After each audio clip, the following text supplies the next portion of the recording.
नमस्कार, स्वागत है आपका द यूपी खबर में। मैं हूं सार्थक पांडे, आप तक सीधा न्यूज रूम से लाइव। उत्तर प्रदेश के मुखिया योगी आदित्यनाथ ने एक बड़ी सौगात यूपी वासियों को दी है। दरअसल उन रिटायर्ड कर्मचारियों के लिए यह सौगात है जिनको अपनी पेंशन लेने के लिए कई दस्तावेजों में दस्तखत करने पड़ते थे, तो कई विभागों में जाकर गुहार लगानी पड़ती थी। लेकिन अब ये सारी चीज को खत्म करने के लिए योगी सरकार आगे आई है। ऐसे में अब योगी सरकार ई वेबसाइट यानी उत्तर प्रदेश की सरकार की जो वेबसाइट है उसके जरिए पेंशन के आवेदन की प्रक्रिया शुरू कर दी है। इससे न सिर्फ उन रिटायर्ड कर्मचारियों की भागदौड़ कम होगी, बल्कि समय से उनकी पेंशन भी मिलेगी और सरकार के पास बराबर रिकॉर्ड भी रहेगा। देखिए ई पेंशन पे हमारी ये स्पेशल रिपोर्ट। अब पेंशन के लिए नहीं होंगे परेशान और ना ही इधर उधर आपको भागना पड़ेगा, क्योंकि मुख्यमंत्री योगी आदित्यनाथ ने ई पोर्टल लॉन्च कर दिया है। पिछले 5 साल के दौरान टेक्नोलॉजी का इस्तेमाल कर 25 करोड़ के जीवन में क्रांतिकारी बदलाव किए हैं। सरकार हर क्षेत्र में टेक्नोलॉजी का इस्तेमाल करने का लगातार प्रयास कर रही है।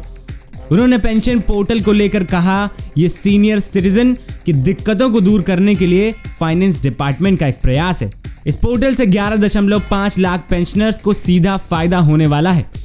उत्तर प्रदेश सरकार के कर्मचारियों को अब रिटायरमेंट से 6 महीने पहले पेंशन पोर्टल पर आवेदन करना होगा। इसके बाद सारा काम अधिकारियों का होगा।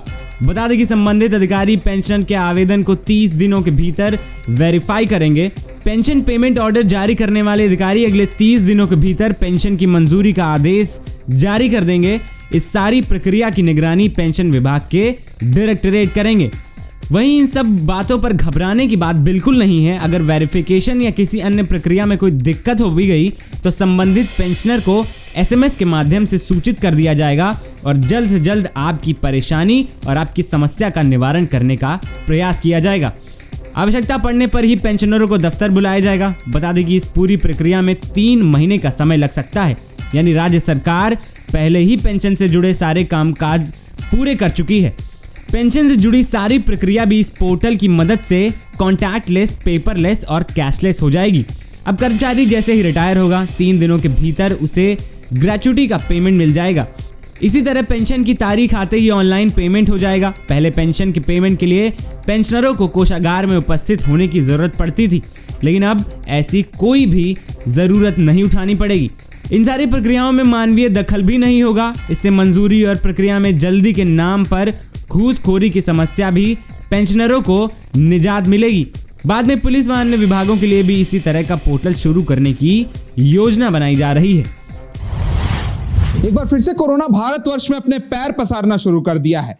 अब कोरोना की ये रफ्तार लोगों के लिए अब डर बनकर सामने आ रही है। ऐसे में कोरोना के एक्सी वेरिएंट भारत के गुजरात में पहला सामने आया है। इस बीच जो गुजरात का स्वास्थ्य विभाग है उसमें हड़कंप भी मच गया है। देखिए हमारी कोरोना पर यह स्पेशल रिपोर्ट।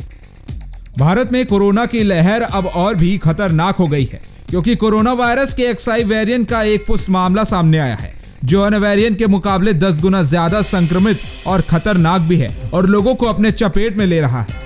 भारत में कोरोना वायरस का संक्रमण लगातार बढ़ता जा रहा है और देश में रोजाना 2000 से ज्यादा नए मामले सामने आ रहे हैं। इस बीच भारत में कोविड-19 के XI वेरिएंट का एक पुष्ट मामला भी सामने आया है।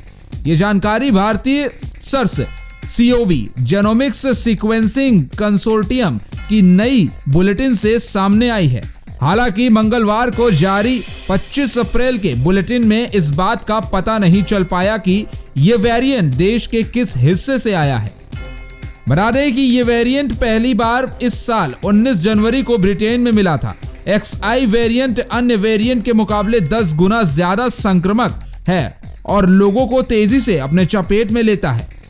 अब आपको बताते हैं कि इस वेरिएंट के लक्षण क्या हैं। जरा से इस वेरिएंट के लक्षण हैं बुखार, खांसी, सांस लेने में तकलीफ, बदन दर्द, सिर दर्द, गले में खराश और नाक बहना XI वेरिएंट के लक्षण को हो सकते हैं।